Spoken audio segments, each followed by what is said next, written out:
Dunga na akong nabuntisan ang akong tulo ka mga igagaw. Maayong adlaw kanimo DJ Sam, ingon man sa imuhang libuan ka mga viewers ug followers. Pinasahi jud kaayo ning akong problema. Ug unta no, dili ko husgahan sa imuhang mga followers. Wa pod na ako tuyua nga masadla ko sa ingon ani nga sitwasyon. Biktima ra pod ko sa panahon og kapalaran DJ Sam. Tawagan na lang ko sa pangalang Theo. 20 anyos pa ko DJ Sam ug nagpuyo dinhi sa Mindanao. Di na lang na ako i-mention ang akong eksaktong lugar kay maulaw ko. Basin unya, may bawaan pa sa akong mga kaliwat.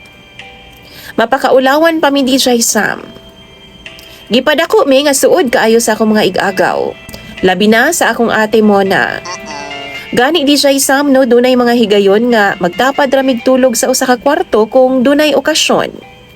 Wara na sa akong mga ginikanan ug apuhan kay lagi mura raman mig mga igsuon tanang igagaw. Ako mga igagaw DJ Sam, tawgon na lang nato sa pangalang Mona, Aiza ug Angel. Sabay migdagko DJ Sam. Pero maguwang nako sila og mga duha ngadto sa tulo ka tuig. Sa among kaliwat DJ Sam, nihit jud ang mga lalaki. Gani ako ang panganay nga apo ni Lola. Kanang lalaki DJ Sam ba? Ang nagsunod na ako nga lalaki, tulo pa lang kabuwan. Anak sa akong iyaan. The rest, mga babae na. Unya, death anniversary sa akong lolo DJ Sam. 2 months ago, nagkatigoming magpamilya sa probinsya, sa balay ni Lola. Unom ka mag-igsuon ang among mga ginikanan. Maong ubay-ubay jud kung magtapok mi. Bibo kay DJ Sam. Niadtong tungura nag-inom ang among mga amahan og niadto nga time pod nag-apil pod mi sa akong mga igagaw. Nakuwangan mi sa among giinom DJ Sam kay duha ra man ka case nga beer ang gipalit. Tapos daghan kaayo mi. Maong nagdesisyon mi nga muikya sa akong mga igagaw. Nangadto mis tindahan DJ Sam gamit ang sakyanan sa ako nga uyuan. Nag-inom mi sa sakyanan. Upat mi DJ Sam.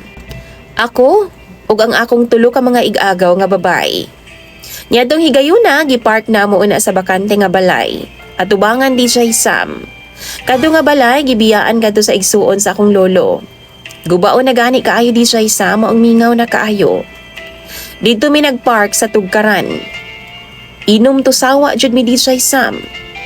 Kani si ate Mona, kiat kaayo ga mahubog DJ Sam magsigig panghikap-hikap sa akong lawas. Sige nagpanguot sa mga pribadong parte sa akong lawas DJ Sam ug magpataka na lang pod og tikangkang. Samtang akong duha ka mga igagaw, wa na po'y mga buot DJ Sam. Si Aiza, gikalitan ra pod kog kiss sa lips. Gipangutana ko ni Mona DJ Sam kung naka-try na ba daw kog ana-ana. Nilingo-lingo pod ko DJ Sam kay wa pa man jud. Wa pagani ko kauyab kay nakasentro palagi ko sa akong pagtuon. Gusto pa ko DJ Sam nga mahimong siman na sa umaabot. Unya, akmang mugawas unta ako sa sakyanan DJ Sam. Gikabayan man ka akong kalit ni ate Mona. Nawakli ra pud nako siya DJ Sam ug nangatawa silang tulo. Padayon mi sa pag-inom, hangtod nga murag nawa na pud ko sa akong sarili. Nawad-an na pud kog buot DJ Sam.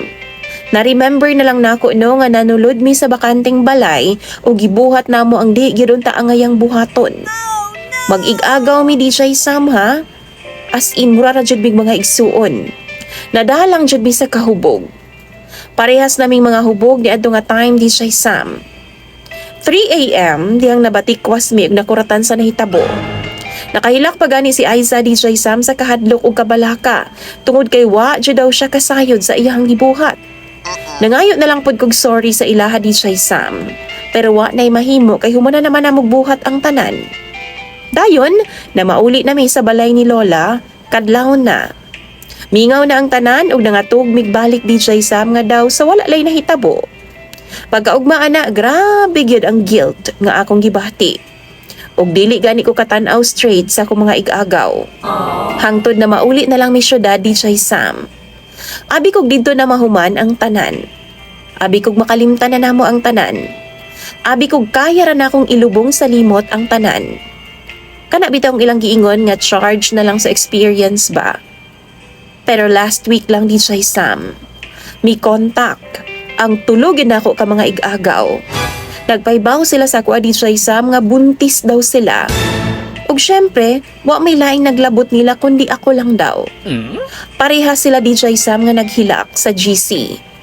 Nagkita o nagkastoryahan ay mi sa personal ug giplanuhan namo kung unsay dapat buhaton.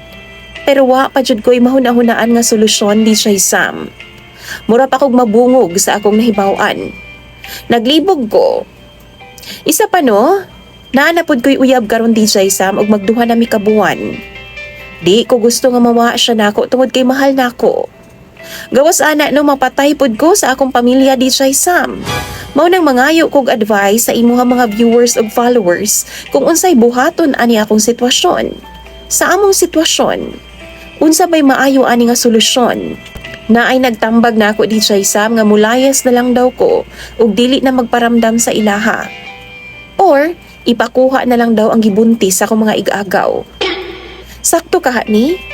Kamo unsa man ang inyong mga suwestyon? Palihog daw ko bi sa comment section.